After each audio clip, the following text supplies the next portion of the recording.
JKR അക്കാഡമിയിലേക്ക് എല്ലാവർക്കും ഒരിക്കൽ കൂടി സ്വാഗതം. ആദ്യം തന്നെ റിക്വസ്റ്റ് ഉണ്ട്, നിങ്ങൾ ആദ്യമായിട്ടാണ് ഈ ചാനൽ കാണുന്നതെങ്കിലോ ഇതുവരെ സബ്സ്ക്രൈബ് ചെയ്തിട്ടില്ല എങ്കിലോ ഇന്ന് തന്നെ സബ്സ്ക്രൈബ് ചെയ്യുക. അതോടൊപ്പം തന്നെ ബെൽ ബട്ടൺ ക്ലിക്ക് ചെയ്താൽ മാത്രമേ ഞാൻ ക്ലാസ്സുകൾ അപ്പോൾ തന്നെ നിങ്ങൾക്ക് നോട്ടിഫിക്കേഷൻ ലഭ്യമാവുകയുള്ളൂ. LGS വേരിയസിന്റെ കൊല്ലം, പാലക്കാട്, വയനാട്, കാസർഗോഡ് ജില്ലകളിലെ ഫൈനൽ ആൻസർ കീ PSC പ്രസിദ്ധീകരിച്ചിട്ടുണ്ട്. 5 ഡിലീഷനും ഒരു ആൻസർ കീയിൽ ചേഞ്ചും വന്നിട്ടുണ്ട്. അപ്പോൾ കട്ട് ഓഫ് മാർക്കിൽ വ്യത്യാസം വരാൻ സാധ്യതയുണ്ട്. അപ്പോൾ എക്സ്പെക്ടിങ് കട്ട് ഓഫ് മാർക്ക് എത്രയാണ്, അതുപോലെ തന്നെ ഏതൊക്കെ ചോദ്യങ്ങളാണ് ഡിലീഷൻ ആയിട്ടുള്ളത്, ഏതാണ് ആൻസർ കീയിൽ ചേഞ്ച് വന്നിട്ടുള്ളതെന്ന് നമുക്ക് വിശദമായിട്ട് ഇന്നത്തെ ക്ലാസ്സിൽ നമുക്ക് നോക്കാം. 5 ചോദ്യങ്ങളാണ് ഡിലീഷൻ വന്നിട്ടുള്ളത്. ആദ്യത്തെ ഡിലീഷൻ ചോദ്യം 17ാമത്തെ ചോദ്യമാണ്. മൂലധനം മുഖവുര എന്ന പുസ്തകത്തിന്റെ രചയിതാവ് ആരാണ്? രണ്ടാമത് ഡിലീഷൻ വന്ന ചോദ്യം, താഴെ പറയുന്നവയിൽ ഇന്ത്യയുടെ സാമ്പത്തിക ആസൂത്രണവുമായി ബന്ധപ്പെട്ട് ശരിയല്ലാത്ത പ്രസ്താവന ഏത്? 18ാമത്തെ ചോദ്യമാണ് രണ്ടാമത് ഡിലീഷൻ ആയത്.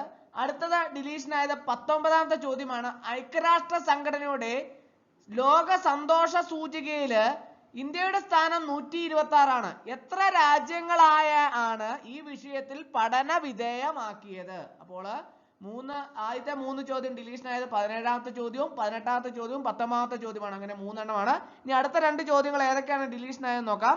അടുത്ത 21ാമത്തെ ചോദ്യമാണ് ഡിലീഷൻ ആയത്. താഴെ പറയുന്ന പ്രസ്താവനകളിൽ മുഹമ്മദ് യൂനിസിനെ സംബന്ധിക്കുന്ന ശരിയായ പ്രസ്താവനകൾ ഏത്?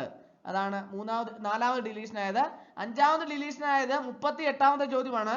തിരുവല്ലപ്പപ്പൻ എന്നറിയപ്പെട്ടിരുന്ന തോമസ് വർഗീസ് ഏത് ഒളിമ്പിക് കായിക ഇനത്തിലാണ് മത്സരിച്ചത്? അതാണ് 5ാമതായിട്ട് ഡിലീഷൻ ആയത്. അങ്ങനെ 5 ക്വസ്റ്റ്യൻസ് ആണ് ഡിലീഷൻ ആയിട്ടുള്ളത്. ഇനി ഒരു ആൻസർ കീ ചേഞ്ച് വന്നിട്ടുണ്ട്, ഏതാണെന്ന് നോക്കാം.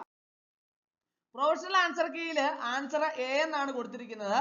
ഉപദ്വീപീയ പീഠഭൂമിയെ സംബന്ധിച്ച് തെറ്റായ പ്രസ്താവന ഏത്? അതാണ് ചോദ്യം. 25ാമത്തെ ചോദ്യമായിരുന്നു. അപ്പോൾ അതിന്റെ ഫൈനൽ ആൻസർ കീ വന്നപ്പോൾ അതിന്റെ ആൻസർ ചേഞ്ച് വന്നത് D ആണ്. അതായത് ആൻസർ കീയിൽ ഇവയൊന്നുമല്ല എന്നുള്ളതാണ് ആൻസർ ആയിട്ട് വന്നിട്ടുള്ളത്. നേരത്തെ ആൻസർ കീയിൽ പ്രൊഫഷണൽ ആൻസർ കീയിൽ ആൻസർ A ആയിട്ടാണ് കൊടുത്തത്. എന്നാൽ ഫൈനൽ ആൻസർ കീ വന്നപ്പോൾ അത് മാറ്റം വന്നു.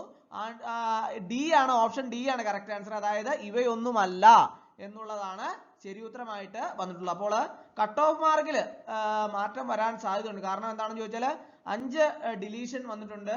അപ്പോൾ അങ്ങനെ വരുമ്പോൾ കട്ട് ഓഫ് മാർക്കിൽ വ്യത്യാസം വരും. നമുക്ക് എക്സ്പെക്ടിങ് കട്ട് ഓഫ് മാർക്ക് എത്രയാണ് വന്നിട്ടുള്ളത് നോക്കാം. എക്സ്പെക്ടിങ് കട്ട് ഓഫ് മാർക്ക് 75-നും 77-നും ഇടയ്ക്കാണ് വരാനാണ് സാധ്യത.